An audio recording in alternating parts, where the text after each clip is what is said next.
నమస్తే. అందరికీ జై శ్రీరామ్. మన భారతదేశంలో చెప్పుకోవడానికి గొప్ప ప్రజాస్వామ్యం అనే గాని, రోజు రోజుకి ప్రజాస్వామ్య విలువలు ఎంత దిగజారిపోతున్నాయంటే, ముఖ్యంగా మన తెలుగు రాష్ట్రాల్లో. ఎందుకు చెప్తున్నానంటే, మీకు తెలిసే ఉంటది గదా! ఒక సంఘ సంస్కర్త, ఒక మహనీయుడు, ఒక స్వాతంత్ర సమరయోధుడు, ఒక విప్లవ వీరుడు, రాజ్యాంగాన్ని నరనరాన అవపోసన పట్టుకొని అసలు రాజ్యాంగ విలువలతో మాట్లాడి, ఈ సమాజ ఉద్యమవేత్త తన ప్రశ్నలతో ప్రభుత్వాలని గడగడలాడించే ఒక విప్లవ వీరుడు గురించి ఇప్పుడు మనం మాట్లాడుకుంటున్నాం. ఆయనే జోసెఫ్. జోసెఫ్ బచ్చలకూర. చూసే ఉంటారు మీరు 2 రోజుల నుంచి చాలామంది చూసే ఉంటారు గదా! సో, ఎంత అన్యాయం అండి. ఎంత అన్యాయంగా అరెస్ట్ చేశారు. పోనీ అరెస్ట్ చేస్తే చేశారు. ఇలా బెయిల్ రాగానే మళ్ళీ అలా ఇంకో కేసులో అరెస్ట్ చేస్తున్నారు. ఇది ఎక్కడ దారుణం అండి ఇది? ఇప్పుడు ఈయనతో పాటు ముఖ్యంగా మన సాక్షి ఛానల్‌లో పాపం అసలు కన్నీరు మున్నీరై ఏడుస్తోంది. ఛానెలే ఏడుస్తోంది. అందులో వ్యక్తులు ఏడవడం కాదు. సాక్షి ఛానలే ఏడుస్తోంది. సాక్షి ఛానల్‌తో పాటు ఉన్నారు గదా! ఇంకా బ్యాచ్ గంజాయి మొక్క, ప్రొఫెసర్ మేధావులు, తర్వాత ఎర్ర కుక్కలు, వీళ్ళందరూ రోదిస్తున్నారు. అసలు ఆ రోదన చూస్తే నా గుండె చెరువైపోతుందనమాట. ఈయన జోసెఫ్, వీడికి ఇందాకేదో ఒక ఛానల్‌లో చూసా. వీడికేదో కులం ఆపాదించి చెప్తున్నాడు. ఫలానా కులానికి సంబంధించినోడంట. అంటే ఇప్పుడు ప్రభుత్వంలో ఉన్న కుల పెద్దలు ఎవరైతే ఉన్నారో వాళ్ళ సంబంధించిన కులం అని చెప్తున్నాడు. ఆడొక తెలిసి తెలియని విషయాలు చెప్పే ఇలాంటి దరిద్రులు చాలా మంది ఉన్నారు. అంటే సమాజాన్ని అరకొర నాలెడ్జ్‌తో మిస్‌లీడింగ్ చేయడం అనమాట ఇది. సో, వాడు ఏ కులం అయితే మనకెందుకు గాని, వాడు క్రిస్టియన్. అయితే కానీ క్రిస్టియన్ అని చెప్పుకోరు వీళ్ళు. వీళ్ళేమంటే ఆతవాదులమని క్షమించాలి, హేతువాదులమని చెప్పుకుంటారనమాట. ఎందుకు అలా చెప్పుకుంటారంటే, ఇప్పుడు క్రిస్టియన్ అని చెప్పి హిందూ ధర్మాన్ని గాని, హిందూ దేవీ దేవతలను గాని ఇష్టం వచ్చినట్టు తిట్టారనుకోండి, హిందువులకి అందరికి కోపం వస్తుంది. అదే హేతువాద ముసుగేసుకొని తిట్టారనుకోండి, వాడు క్రిస్టియనే కానీ హేతువాదం అనే ఒక ముసుగేసుకుంటారనమాట. ఈ హేతువాదం అని చెప్పే ప్రతి ఓడు హిందూ ధర్మాన్ని, హిందూ దేవీ దేవతల్ని, హిందువులను మాత్రమే తిట్టారు చూడండి. వేరే మతాలని ఎక్కడా తిట్టరు. సో, హేతువాదం అనే ముసుగేసుకొని తిట్టారనుకోండి, హిందువులకి కొంతమందికే కోపం వస్తుంది. మిగతా కొంతమందికి ఎందుకు రాదంటే, ప్రపంచంలో ఏ ధర్మం, ఏ మతంలోనూ, ధర్మం ఉన్నది ఒకటే హిందూ ధర్మం, ఏ మతంలోనూ లేనంత మంది గొర్రెలు హిందూ ధర్మంలో ఉన్నారు. ఈ గొర్రెలకి ఏమర్థం అవుద్దంటే, వాడేదో బొక్కలని చెప్తాడు వాడు. మీ రామాయణంలో ఈ బొక్కలున్నాయి, ఈ లొసుకులున్నాయి, ఈ తప్పులున్నాయి, మహాభారతంలో ఈ తప్పులున్నాయి అని చెప్తాడు. యాక్చువల్ అది కాదు. వాడికి అంత నాలెడ్జ్ ఉండదు. ఎందుకంటే బేసిక్‌గా ఇంకా అంతేలే, వాళ్ళకంత బ్రెయిన్ ఉండదు. సో, వాడికి అర్థం కాదు. వాడేదో చెప్తాడు. ఇప్పుడు హిందువులో కొంతమంది సగం మా డాళ్ళు ఉంటారు కదా, ఎల్లుడు ఒక విధంగా ఎల్లు గొర్రెలే. వీళ్ళేమని ఫీల్ అవుతారంటే, నిజమేనేమో, ఉన్నాయేమో, ఆడు వేరే మతం కాదు కదా, వాడు హేతువాది, ఎవరిని దేవుణ్ణి నమ్మనోడు కదా అని ఈ దరిద్రులు ఫీల్ అవుతారనమాట. ఒకవేళ వాడు క్రిస్టియన్ అని చెప్పి తిట్టినా ఈ ఎదవలకు కోపం వచ్చేది ఏముండదు కానీ, కాకపోతే కొంచెం యాంటీనెస్ వస్తుంది అంతే. హిందువుల్లో గొర్రెలు ఎక్కువ. ఈ గొర్రెల వల్లే ఎక్కువ ప్రమాదం. అసలు ఫస్ట్ నుంచి దేశానికి ప్రమాదం కూడా ఈ గొర్రెల వల్లే. గొర్రెలందరూ చాలా వరకు వెళ్ళిపోతున్నారు అటు, ఏది గొర్రె మతాల్లోకి. బట్ ఇంకా గొర్రెలు ఉన్నారు, చాలా మంది గొర్రెలు ఉన్నారు. అయితే ఈ ప్రశ్న, ఈ వాడి ఛానల్ పేరు ప్రశ్న. ఈ అమ్మ, అసలు పెద్ద పెద్ద మేధావులు, పెద్ద పెద్ద సైక్రాటిస్టులు, ఫిలాసఫర్లు కూడా పెట్టలేని తెలుగు పదాలను తీసుకొచ్చి ఇలాంటి దరిద్రులు పెట్టుకుంటారు. ఎందుకంటే వాడికి అసలు బేసిక్ సెన్స్ ఉండదు, బేసిక్ హ్యుమానిటీ ఉండదు. వాడు ఏంటంటే ఒక గొడ్డు. నా దృష్టిలో వాళ్ళు ఒక గొడ్డులు. వాళ్ళకి ఏం ఉండదు నాలెడ్జి. వాడు ఇప్పుడు హేతువాదిని చెప్పుకుంటూ దళిత క్రైస్తవ మహాసభ అంట. క్రైస్తవుల్లో దళితులు ఎక్కడ ఉన్నారా అసలు? ఇది అందరికీ తెలిసిందే. లేరు. పైగా దానికి దళిత క్రైస్తవ ఆల్రెడీ సుప్రీంకోర్టు మొన్న తీర్పిచ్చింది. క్రైస్తవ మతంలోకి మారితే దళితులు ఉండరు, దళితులు కారు, రిజర్వేషన్లు ఉండదని. ఇంకా దళిత క్రైస్తవం అని పెట్టుకోవడమే తప్పు. సరే వీడెళ్ళాడు.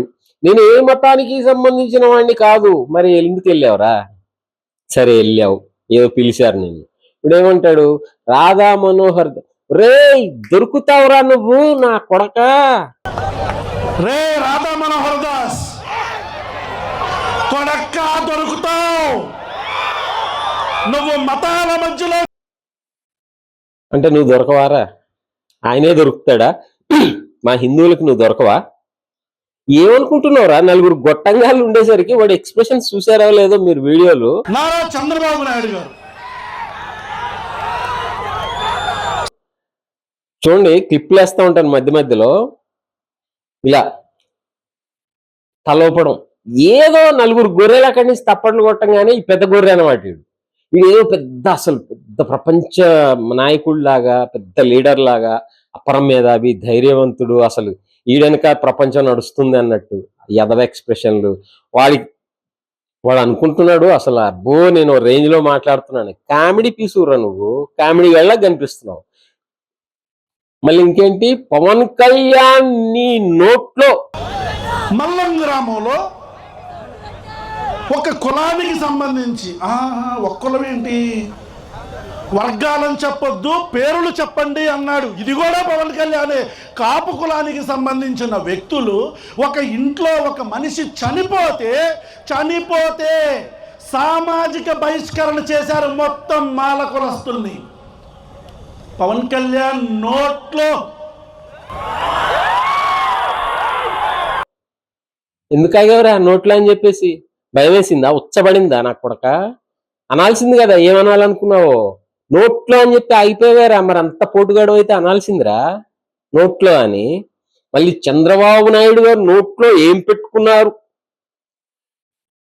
ఈయన ముఖ్యంగా ఇప్పుడు మనం ఈ చంద్రబాబు నాయుడు గారి గురించి మాట్లాడాలి. ఈయనకి పెద్ద మేధావి అంటారు కానీ నా దృష్టిలో పెద్ద మేధావి ఏం కాదండి.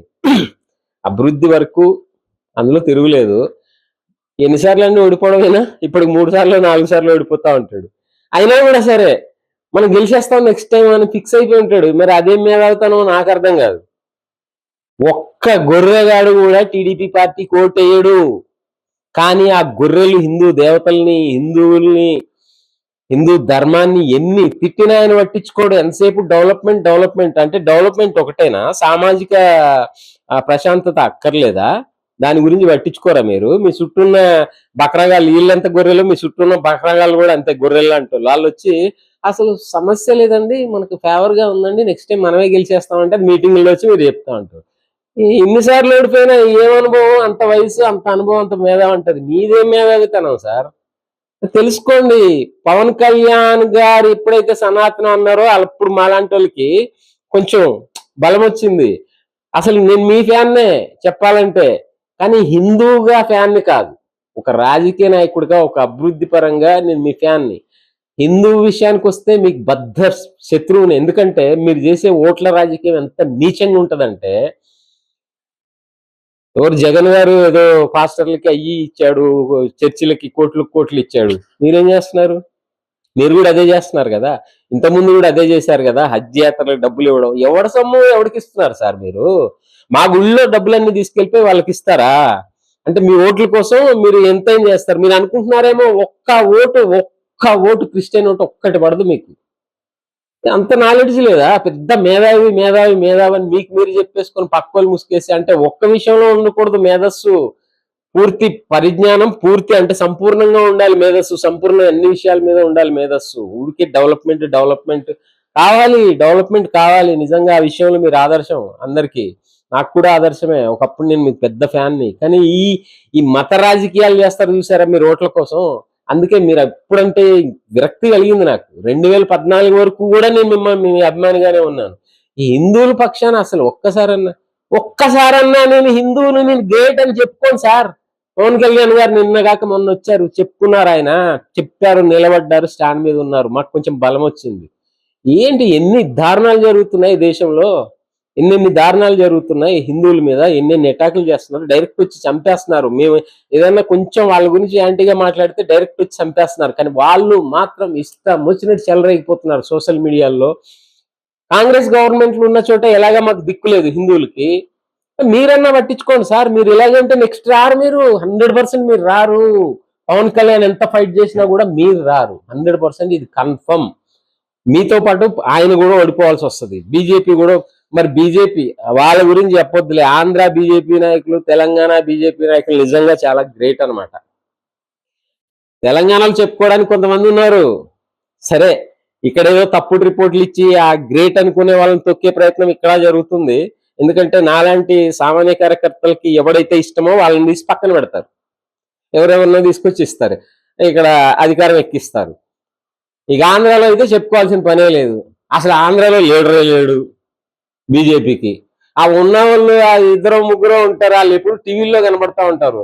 సామాజికంగా ఇలాంటి దరిద్రాలు జరిగినప్పుడు వెళ్ళి కేసులు పెట్టి ఆయన బొక్కల్లో తోయించడం, ఎందుకు ఫైట్ చేయడం, ఇలాంటి ఇప్పుడు నాలాంటి వాళ్ళు ఫైట్ చేయగలుగుతారా? సామాన్యులు ఎందుకు మీకు అధికారం అప్పచెప్పేది, ఎందుకు మీకు అధికారం రావాలని నాలాంటి వాళ్ళు కోరుకునేది, హిందువులందరూ కోరుకునేది? మీరు మా తరపున ఫైట్ చేస్తారనే కదా. మీరు ఎక్కడ ఫైట్ చేస్తారు? ఆంధ్రాలో ఒక్క లీడర్ కనపడ్డు. బీజేపీ పేరుకి ప్రతిసారి పొత్తు పెట్టుకోవడం, 4-5 సీట్లు గెలవడం, అంతేనా? అంతేనా ఇంకా బీజేపీ అంటే? తెలుసుకోండి సార్. కాకపోతే సరే, మన టాపిక్ ఎక్కడెక్కడికో వెళ్తుంది. రావణ్ గారు అసలు ఆ వీడియో మీరు చూడండి ఒకసారి. చిచ్చి ఆడి ఛానల్లోకి వెళ్ళి చూడొద్దు, దరిద్రం కూడా అని. వాడికి హైప్ పెంచిన వాళ్ళం అవుతాం. అక్కడక్కడ నేను కూడా అలాగే ఎవరో వీడియో ప్లే చేస్తుంటే దాంట్లోనే క్లిప్పులు తీసుకున్నాను తప్ప వాడి ఛానల్లోకి నేను వెళ్ళలేదు, దరిద్రం కూడా అని. చూడండి వాడి ఎక్స్ప్రెషన్లు, వాడి మాటలు, వాడు ఏమనుకుంటున్నాడో. వాడు వెనకాల శ్రవణ్ కుమార్ అంట, వాడు నెక్స్ట్ కాబోయే డిప్యూటీ సీఎం అంట. అంటే ఆల్రెడీ ఇప్పుడు నా కొడక్క 2029లో గవర్నమెంట్ మారుతుంది అంటున్నాడు ఆడు. ఎవడు? జోసెఫ్ గాడు, క్రిస్టియన్ జోసెఫ్ గాడు. అంటే ఏంటి? కన్ఫర్మ్ గా జగన్మోహన్ రెడ్డికి వాళ్ళు సపోర్ట్ చేస్తున్నట్టే కదా. క్రిస్టియన్స్ రా వాళ్ళు అందరు తెలుసుకోండి. మన హిందువులు కానీ ఈ టీడీపీ వాళ్ళు, ఎస్పెషల్లీ టీడీపీ వాళ్ళు తెలుసుకోవాలా. వాళ్ళు క్రిస్టియన్స్. మీకు ఎంత చేసినా ఓట్లు పడవాళ్ళకి, మీ టీడీపీకి ఒక్క ఓటు కూడా పడదు. మీరు తెలుసుకొని హిందువుల పక్షాన ఉండగలిగితే, కనీసం హిందువుల ఓట్లు పడితే చాలు, మీరు గెలుస్తారు. మీరు హిందువుల్ని ఎప్పుడైతే పక్కన పెట్టారో నెక్స్ట్ మీరు గ్యారంటీగా ఓడిపోతారు. ఎన్ని రథాలు తగలబెట్టారు, ఎన్ని గుళ్ళను కూలగొట్టారు, డైరెక్ట్ పురాతన ఆలయంలోని డైరెక్ట్ మూర్తులనే తలలు నరికేశారు. అంటే ఇంకా చూసుకో ఎంత దారుణంగా ఉంది. మీరు వచ్చి ఏం చేస్తున్నారు ఇప్పుడు? మీరు వచ్చి చేసింది ఏంది? ఎవరిని పట్టుకున్నారు? మీరు వచ్చి? ఆయన పట్టుకోలేదు, ఆయన హిందూ వ్యతిరేకి, కిరస్తాని. సరే ఇప్పుడు మీరు హిందువులు కదా, వెంకటేశ్వర స్వామి భక్తుణ్ణి, వెంకటేశ్వర స్వామికి వెళ్ళిపోతాను, ఇలవేల్పు గడిది గుడ్డు అని మాటలు చెప్పడం కాదు. నేను భక్తుణ్ణి అని వెళ్ళి దండం పెట్టేసుకొని వచ్చి ఇక్కడ ఆ వెంకటేశ్వర స్వామికి విగ్రహాలు కూలగొట్టేవాడికి ఇక్కడ నువ్వు సపోర్ట్ చేస్తే భక్తుడు అయిపోతావా? తెలుసుకోండి సార్. సరే దోస్తం, ఇవాళకి ఇదే. మళ్ళీ కంటిన్యూగా మాట్లాడుకుందాం ఇక్కడి నుంచి. నమస్తే, జై శ్రీరామ్.